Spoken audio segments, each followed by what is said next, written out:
ጤና ይስጥልን የፈጠነ ሚዲያ ነው የዕለቱን ዋና ዋና መረጃዎች አጠናክረን ይዘናል አብራችሁን ቆዩ ከዛሬ ጀምሮ ትምህርት ቤቶች ላልተወሰነ ጊዜ ይዘጋሉ ትራንስፖርትን ጨምሮ ለበሽታው አስጊ የሆኑ እንቅስቃሴዎች ላይ ገደብ ጥለናል ሲል የዳሰነች ወረዳ አስተዳደር ገለጸ ጫትን አብዝቶ መጠቀም የደም ግፊትን በከፍተኛ መጠን ይጨምራል ተባለ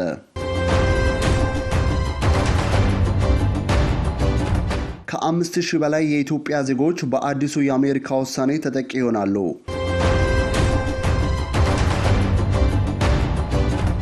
በዝርዝር ወደ ምንመለከታቸው መረጃዎች ስናልፍ በደቡብ ኦሞ ዞን ዳሰነች ወረዳ በማርበር ቫይረስ ስጋት ምክንያት ትምህርት ቤቶችን ጨምሮ ህዝብ የሚሰበሰብባቸው የትራንስፖርትና የመዝናኛ ቦታዎች ላይ እገዳ መጣሉን የወረዳው ምክትል አስተዳዳሪ አቶ ኡመር ተናግረዋል። በአካባቢው አንድ ሰው በቫይረሱ ምክንያት ህይወቱ ማለፉን ተከትሎ ውሳኔው መተላለፉን የገለጹት ምክትል አስተዳዳሪው በወረዳው ዋና አስተዳዳሪ የሚመራ ግብረ ኃይል ተወያይቶ ውሳኔ ማስተላለፉን ገልጸዋል። በዚህ መሰረት በወረዳው የሚከተሉት ጉዳዮች ላይ እገዳና ክልከላ መጣሉን አቶ ኡመር ገልጸዋል። በዚህ መሰረት ትምህርት ቤቶች ላልተወሰነ ጊዜ ዝግ ሆነው ይቆያሉ። የህዝብ ማመላለሻ ተሽከርካሪዎች አገልግሎት እንዳይሰጡና የሁለት እግር ሞተር ሳይክሎችም ከአሽከርካሪው ውጪ ሁለተኛ ሰው ላልተወሰነ ጊዜ መጫን አይችሉም። ሰርግ፣ ምረቃ፣ ድግስና በሐዘንም ህዝብ ሊያሰባስብ የሚችሉ ሁኔታዎችንም ላልተወሰነ ጊዜ እንዲቆሙና ቀብር በጤና ባለሙያዎች ስምሪት ብቻ እንዲከናወን ዲኤስቲቪ ጨምሮ ፑል ቤቶች፣ ቤቲንግ ቤቶች እንዲሁም የምሽት ዳንስ ቤቶች፣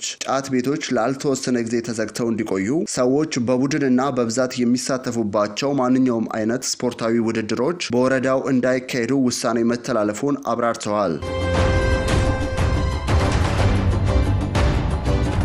አነቃቂና ሱስ አምጪ ከሚባሉ እጾች መካከል አንዱ የሆነውን ጫት አብዝቶ መጠቀም የደም ግፊትን እንደሚጨምር ተነግሯል። በአዲስ አበባ ዩኒቨርሲቲ የስነ ምግብ ሕክምና ባለሙያ ረዳት ፕሮፌሰር ዘላለም ደበበ እንደተናገሩት የአመጋገብና የአኗኗር ስርዓት ባለመከተላቸው ተላላፊ ላልሆኑ በሽታዎች እየተጋለጡ ይገኛሉ። ሲጋራ ማጨስና አልኮል አብዝቶ መጠቀም ከዋና ዋና አጋላጭ መንስኤዎች መካከል ይጠቀሳሉ። በተጨማሪም ጫትን መጠቀም የምግብ ፍላጎትን ከመቀነስ ባለፈ በሂደት የደም ግፊት በከፍተኛ መጠን በመጨመር በጤና ላይ ጉዳትን ያስከትላል ሲሉ ረዳት ፕሮፌሰር ዘላለም አስረድተዋል። በአብዛኛው ጥቅም ላይ የሚውለው የጫት ክፍል ቅጠል በውስጡ በርካታ ኬሚካሎች እንዳሉት ያስረዱት የስነ ምግብ ሕክምና ባለሙያው ይህም ሰዎችን እንዲሁ ላለው ህመም ተጋላጭ እንዲሆኑ የማድረግ አቅም እንዳለው ጠቁመዋል። አሁን ላይ በርካታ ወጣቶች ጫትን እንደሚጠቀሙ የተናገሩ ሲሆን ከሴቶች ይልቅ ወንዶች በይበልጥ ተጠቃሚ መሆናቸውን ገልጸዋል። ይህም እንደ ቡና፣ ስኳር፣ ለስላሳ መጠጦችን እንዲጠቀሙ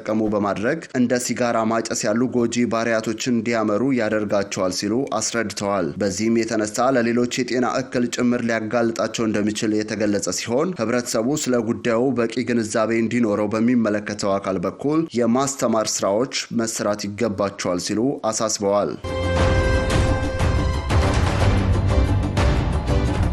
አሸዋ ጭኖ ሲጓዝ የነበረ ከባድ የጭነት ተሽከርካሪ ባደረሰው አደጋ የአንድ ቤተሰብ አባላት የሆኑት 4 ህጻናትና የአሽከርካሪ ህይወት አለፈ። የባሌ ዞን ዲንሾ ወረዳ ፖሊስ ጽህፈት ቤት የትራፊክ ደህንነትና ቁጥጥር አስተባባሪ ምክትል ኢንስፔክተር ያሬድ ታደሰ እንደተናገሩት ታህሳስ 3 ቀን 2018 ዓ.ም ከቀኑ 11:40 ላይ አሸዋ የጫነ ከባድ ተሽከርካሪ ባደረሰው አደጋ የአንድ ቤተሰብ አባላት 4 ህጻናትና አሽከርካሪው ህይወታቸው ማለፉን ገለጹ።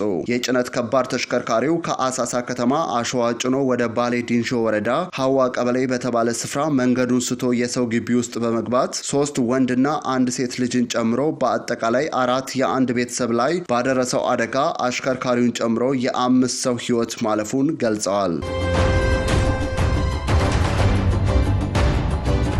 ከ5000 በላይ የኢትዮጵያ ዜጎች በአዲሱ የአሜሪካ ውሳኔ ተጠቂ ይሆናሉ። አሜሪካ ከሰሞኑ ለኢትዮጵያውያን ዜጎች ተሰጥ የነበረውን ጊዜያዊ የህግ ከለላ ማቋረጥ ይታወሳል። በዚህም ከለላ ስርም 5001 ኢትዮጵያውያን የህግ ከለላ ተሰጥቷቸው እንደነበርና 263 የሚሆኑ ተጨማሪ ዜጎች አመልክተው በመጠባበቅ ላይ እንደነበሩ ተገልጿል። አሜሪካ በፈረንጆቹ ታህሳስ 12 2022 በኢትዮጵያ የነበረውን ግጭት ተከትሎ ለኢትዮጵያ ዜጎች ጊዜያዊ የህግ ከለላ መስጠት የጀመረ ሲሆን በሚያዝያ 2024 ዳግም ተራዝሞ ነበር። አሜሪካ ውሳኔው ከመተላለፉ በፊት ከሚመለከታቸው የራሷ የመንግስት ተቋማት ጋር ንግግር በማድረግ የኢትዮጵያ አሁናዊ ሁኔታ መገምገሙን አንስታለች። በኢትዮጵያ ውስጥ እየተካሄደ ያለ ግጭት ስለመኖሩ፣ ይህ ግጭት በመኖሩ ግለሰቦች ቢመለሱ የሚያጋጥሟቸው የደህንነት ስጋት ስለመኖሩ፣ የኢትዮጵያ ዜጎች ወደ ሀገራቸው እንዳይመለሱ የሚያደርግ ከአቅም በላይ የሆነና ጊዜያዊ ችግር ስለመኖሩ፣ የኢትዮጵያ ዜጎች በጊዜያዊነት በአሜሪካ ቢቆዩ የአሜሪካን ብሔራዊ ጥቅም ስለመጻረሩ፣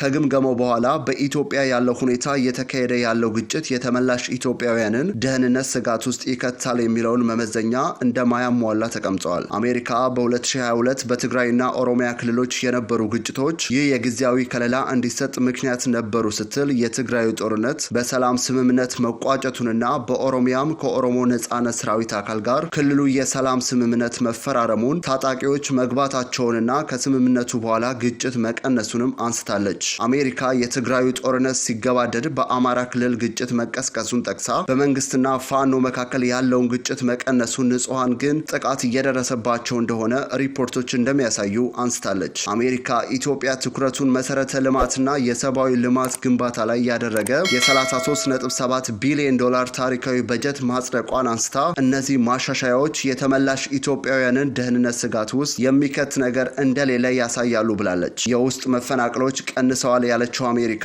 የምግብና ማህበራዊ አገልግሎቶች መሻሻላቸውን፣ ለዚህም ማሳያ አሜሪካ ራሷ በሰሜን ኢትዮጵያ ተሰጥ የነበረው የምግብ ድጋፍ ፕሮግራም ለጣምራ ኮሚቴ ማስተላለፏን አንስታለች። ከ2022 እስከ 2025 ድረስ 2147 የኢትዮጵያ ዜጎች ወደ ኢትዮጵያ ለመመለስ የጉዞ ሰነድ መጠየቃቸውንም በጥሩ ጎን ተመልክቻለሁ ብላለች። አሜሪካ በ2024 የኢትዮጵያ ዜጎች ከፍተኛ የሆነ ከቪዛ ጊዜ በላይ የመቆየት ምጣኔ ነበራቸው ብላለች። በዚህም ለቢ1 ወይም ለቢ2 ቪዛ የ8.27 በመቶ ከቪዛ ጊዜ በላይ የመቆየት፣ ይህም ከአማካዩ በ250% እንደሚበልጥ፣ ለኤፍ ለኤም እና ለጄ ቪዛ የ13.95% የመቆየት ምጣኔና ይህም ከአማካዩ በ330% እንደሚበልጥና የብሔራዊ ደህንነት ጉዳይ እንደሆነባትም ጨምራ ገልጻለች። የአሜሪካ የሀገር ውስጥ ደህንነት ቢሮ 5001 የኢትዮጵያ ዜጎች ከለላ ጸድቆላቸው ተጠቃሚ እንደነበሩ ሲገልጽ እንደባለፈው ህዳር መረጃ ተጨማሪ 263 ሰዎች ይህንን ከለላ ለማግኘት ጥያቄ አቅርበዋል። በሆሊውድ የደረሰ አሳዛኝ ክስተት። ታዋቂው ዳይሬክተርና ባለቤታቸው ሞቶ ተገኙ። አሜሪካዊው ዳይሬክተርና ተዋናይ ሮብ ራይነር እና ባለቤታቸው ሚሼል በሎስ አንጀለስ በሚገኘው መኖሪያ ቤታቸው ውስጥ ሞቶ ተገኝተዋል። ይህንን የዘገቡት የዓለም አቀፍ የዜና ተቋማት ሲሆኑ ዜናውን የዘገቡት ምርመራውን በሚያውቁና ስሙ እንዳይገለጽ በጠየቀ የህግ አስከባሪ ተወካይ ላይ ተመስርተው ነው። በመጀመሪያዎቹ ሪፖርቶች መሰረት ሁለቱ ተጎጂዎች በጩቤ ተወግተው ህይወታቸው ያለፈ ሲሆን መርማሪዎች የአንድ ቤተሰብ አባልን ጠይቀዋል። የሎስ አንጀለስ የእሳት አደጋ መከላከያ ክፍል ትናንት ለአስቸኳይ ሕክምና ጥሪ ምላሽ እንደሰጡትና በከተማዋ ምዕራባዊ ክፍል በርካታ ታዋቂ ሰዎች በሚኖሩበት ውድ በሆነው ብሬንትውድ ሰፈር ውስጥ በሚገኘው መኖሪያ ቤታቸው የ78 ዓመት ሰውና የ68 ዓመት ሴት ሞተው ማግኘታቸውን ገልጸዋል። የፈጠነ ሚዲያ መረጃዎች የሰማችኋቸውን ይመስሉ ነበር። አብራችሁን ስለቆያችሁ እያመሰገንን የፈጠነ ሚዲያን ላይክ፣ ሼር፣ ሰብስክራይብ እንዲሁም ኮመንት በማድረግ ቤተሰብ ይሁኑ። በሌላ መረጃ እስክንመለስ በያላችሁበት መልካም ጊዜ